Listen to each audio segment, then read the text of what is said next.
दोस्तों अभी इस जगह पे मैं खड़ा हूं ना, आप देख सकते हैं मेरे पीछे एक बहुत बड़ा यार्ड बना हुआ है जहाँ पे पूरे शहर का डेली का हजारों लाखों टन कचरा जो है वो यहाँ पे इकट्ठा होता है। ये है इसकी एक साइड, लेकिन इसकी दूसरी साइड में अब आपको दिखाना चाहूंगा। इस साइड जब आप देखेंगे तो यहाँ पे आपको काफी सारी गाय देखने को मिल जाएगी।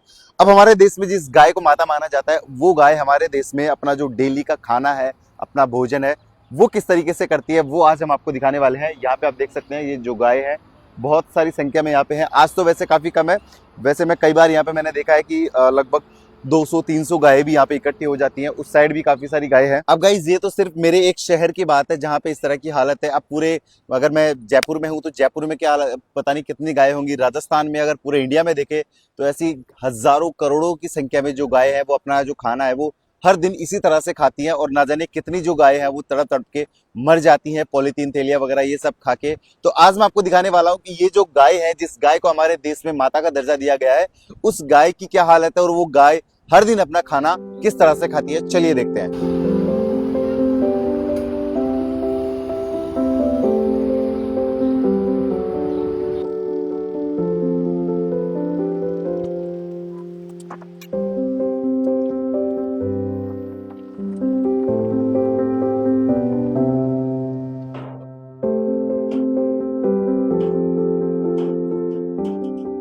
तो गाइज हम आज एक ऐसी जगह पे आ चुके हैं जहां पे आप देख सकते हैं कि लाखों टन जो कचरा है पूरे शहर का वो यहाँ पे आके इकट्ठा होता है। और उसके बाद में उस कचरे का क्या होता है ये तो आप देख सकते हैं। ये पता नहीं कितने टाइम से यहाँ पे पड़ा हुआ है। मैं तो काफी टाइम से इस कचरे को यहीं पे देख रहा हूँ। और यहाँ पे अब आप देख सकते हैं मेरे पीछे, अभी तो फिलहाल हम लगभग 11 बजे के आसपास है, तो काफी जो गाय हैं, काफी जो नंदी है यहाँ से वो जा चुके हैं। खाना वाना अपना जो भी यहाँ पे वो खाते हैं, पूरा दिन का जो उनको खाना होता है वो खा पी के और वो यहाँ से जा चुके हैं। बट काफी संख्या में अभी भी यहाँ पे जो गाय है वो मौजूद है।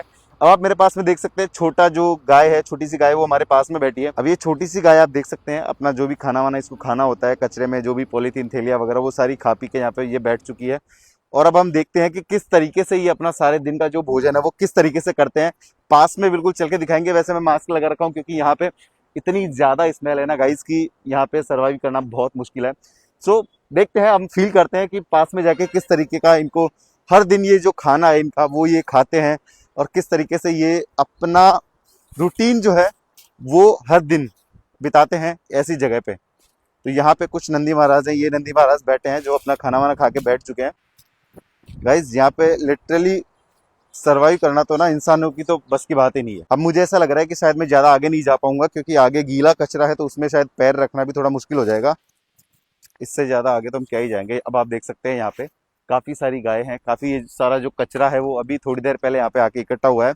अब यहाँ पे ये जो सारी नंदी है, यहाँ पे कुछ नंदी महाराज भी हैं, गाय वगैरह भी हैं, तो वो यहाँ पे अपना खाना जो है हर दिन इस कचरे में ढूंढती है। अब जिस देश में सनातन धर्म को इतना ज्यादा माना जाता है, उस धर्म में गाय को माता माना जाता है, वो गाय इस तरह से अपना जो दिन का खाना है वो इस तरीके से खाती है। और दोस्तों हम लोग जिस तरीके से अपने घर में खाना अच्छे से खाते हैं ना, वहीं ये लोग देखो किस तरीके से अपना खाना खाते हैं। इसको हम माता का दर्जा दे रखे, तो हमारे देश की जो गौ माताएं हैं वो यहाँ पे कुछ इस तरीके से कचरा खा रही है। अब इसमें सरकार क्या करती है, हमारे जो आम जनता है वो क्या करती है, इसका तो पता नहीं, लेकिन हमारे देश में जिसको माता माना जाता है वो हमारी माताएं यहाँ पे कुछ इस तरीके से अपना डेली का जो खाना है वो खाती है। अब गाइज मैं आपको बताता हूँ कि ये एक्चुअल में क्या क्या चीजें जो है वो खा सकती हैं। यहाँ पे आपको कौन कौन सी चीजें मिलती हैं। वैसे तो इसमें पता नहीं चलता कचरे में कि ये क्या खा रही है, बट आप थोड़ा क्लोजली जब मेरे पास में आएंगे, अब वैसे तो इस कचरे के अंदर समझ नहीं आ रहा कि ये क्या क्या चीजें खा रही है, बट इसके अंदर कुछ खाने पीने की चीजें भी होते हैं। जैसे आप ये देख सकते हैं खाने पीने की चीजें भी हैं। इसी के साथ में इसके अंदर पॉलीथीन के कप वगैरह हो गए, पॉलीथीन की प्लेट्स वगैरह हो गई। वहां पे आप देख सकते हैं काफी सारी चीजें वो उनको खाते हैं। उस तरफ आप कचरा देख सकते हैं, वो उस टेम्पो में आप देखेंगे तो पॉलीथीन की ज्यादातर चीजें आपको देखने को मिलेगी। और उसके साथ में कुछ खाने की चीजें भी होती हैं जो इन गायों के पेट में जाती है और उसके बाद में इनकी जो दर्दनाक मौत होती है ना, उसका भी मैं भी आपको एक एग्जांपल दिखाने वाला हूँ। इस तरीके से पता नहीं कितने अनलिमिटेड फूड इनके लिए यहाँ पे आता है। उस फूड को ये जो गाय है वो खाती है। हमारे देश की, हमारे मतलब माताएं जो है वो कुछ इस तरीके से खाती है इसको। और अभी हम चलते हैं आगे। भाई यहाँ पे मुझे लगा हमें 10 मिनट शूट कर रहे हैं, उसमें भी हमारी हालत बहुत बुरी हो चुकी है। तो यहाँ से थोड़ा हमें निकलना पड़ेगा क्योंकि अगर हम यहाँ पे ज्यादा देर रुके तो शायद हो सकता है कि हम लोग भी बीमार पड़ जाए। गाइज मेरे पीछे आप देख सकते हैं कि शिव जी का मंदिर है, महादेव जी का मंदिर है यहाँ पे, और नंदी महाराज जो है महादेव जी की सवारी है। तो मंदिर के अंदर जो महादेव जी की सवारी है नंदी महाराज, उनको मूर्ति के रूप में पूजा जाता है। लेकिन वास्तविकता में जो नंदी महाराज है वो हमारे कुछ इस तरह से यहाँ पे अपना जो भोजन है वो करते हैं। और उनकी जो हालत है कचरे में आप देख सकते हैं। तो यहाँ पे आप देख सकते हैं काफी सारे नंदी महाराज हैं, वो कुछ इस तरीके से अपना खाना वाना खाते हैं। उनकी ये हालत है कि वो कचरे से उनको अपना खाना इकट्ठा करके खाना पड़ता है। इकट्ठा क्या, जो मिलता है खाने में, आप देख सकते हैं। इधर आओ भाई, यहाँ पे आप ये देखो, अब नंदी महाराज कुछ इस तरीके से अपना पेट भरते हैं। कचरा, प्लास्टिक, कागज के टुकड़े, ये सारी चीजें खा अपनी डेली की जो भूख है ना वो कुछ इस तरीके से मिटाते हैं। हमारे साथ में एक भैया भी मेरे साथ मौजूद है। भैया आप ये बताइए कि जैसे जय श्री राम, जय श्री राम भैया। यहाँ पे जैसे मैं तो बहुत कम आता हूँ, मैंने दूसरी तीसरी बार ये वाला यार्ड देखा है और आप यहाँ पे आते रहते हैं, तो यहाँ पे किस तरह की हालत है और इसका जिम्मेदार कौन है? नंदी महाराज जो पीछे मंदिर बना हुआ, वहाँ पे मूर्ति के रूप में उसकी पूजा होती है, और यहाँ पे इस तरह की हालत है, तो आप क्या इनके लिए बोलना चाहेंगे? हालत तो आप देख ही रहे हैं, हालत तो बहुत बुरी है। यहाँ पर जो हमारे गौ माताएं हैं, जो मंदिरों में तो पूजी जाती है, लेकिन यहाँ कचरा खाने को मजबूर है। अब इसके अंदर जिम्मेदारी की बात तो अपन क्या बताएं, सबको दिख रहा है कि जिम्मेदार तो कौन है। जो नहीं, एक्चुअल में जैसे कि ये जो गाय है, जैसे गौशाला भी बहुत सारी बनाई गई है, तो क्या इनको गौशाला में लेके जाना चाहिए? जैसे आप गोरक्षा दल भी चलाते हैं, आपका ट्रस्ट है, तो उसमें किस तरीके से आप गायों की सुरक्षा के लिए क्या काम करते हैं? बिल्कुल, जैसे हमारा काम होता है, जैसे सड़क दुर्घटनाओं, जैसे दुर्घटनाग्रस्त है, बीमार पीड़ित इन गौ माताओं का हम प्राथमिक उपचार करते हैं, नजदीकी गौशालाओं में हम पहुंचाते हैं। अभी नगर परिषदों ने और सरकार की ओर से एक गौशाला के अंदर गायों को भिजवाने का काम किया था, और वो एक अच्छी बात है कि उन्होंने ये काम किया।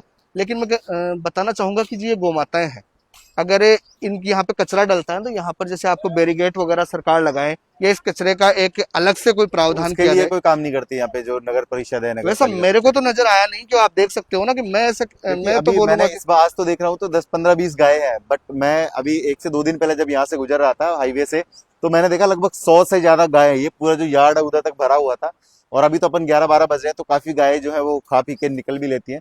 तो इस तरह से जो गाय है, इनको गौशाला के अंदर क्यों नहीं ले जाया जाता? इनकी ये जो हालत है, हमारे देश में सनातन धर्म में गाय को माता माना जाता है। नंदी महाराज जो कि शिव जी की सवारी है, उनकी जो हालत है, उनके लिए सरकार क्यों कुछ नहीं कर पा रही है? तो उसके लिए आप कुछ बताइए। देखो, सरकार को जरूर, क्योंकि जब भी इलेक्शंस आते हैं तो सरकार हमेशा एक बात कहती है कि गौ माता के नाम पे वोट मांगे जा रहे हैं, गौ माता के नाम से बहुत बड़ी बड़ी संस्थाएं चल रही है, तो इनके लिए भी जरूर ऐसा नियम बनना चाहिए, गौ माता को जल्द से जल्द राष्ट्रमाता बनाने चाहिए।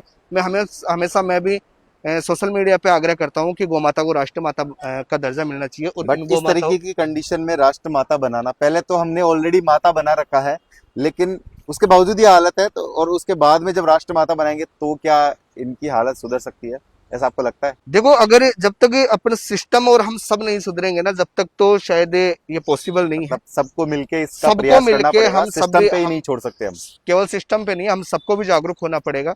यहाँ पर चौमू के अंदर ये व्यवस्थाएं हैं, लेकिन कोई भी, आपने देखा होगा कि कई बार हम आते हैं, कई बार और भी 2-3 संस्थाएं हैं वो यहाँ पर सेवा के लिए आती है, इनके अलावा कोई भी यहाँ की आवाज नहीं उठाता, कोई भी कभी भी।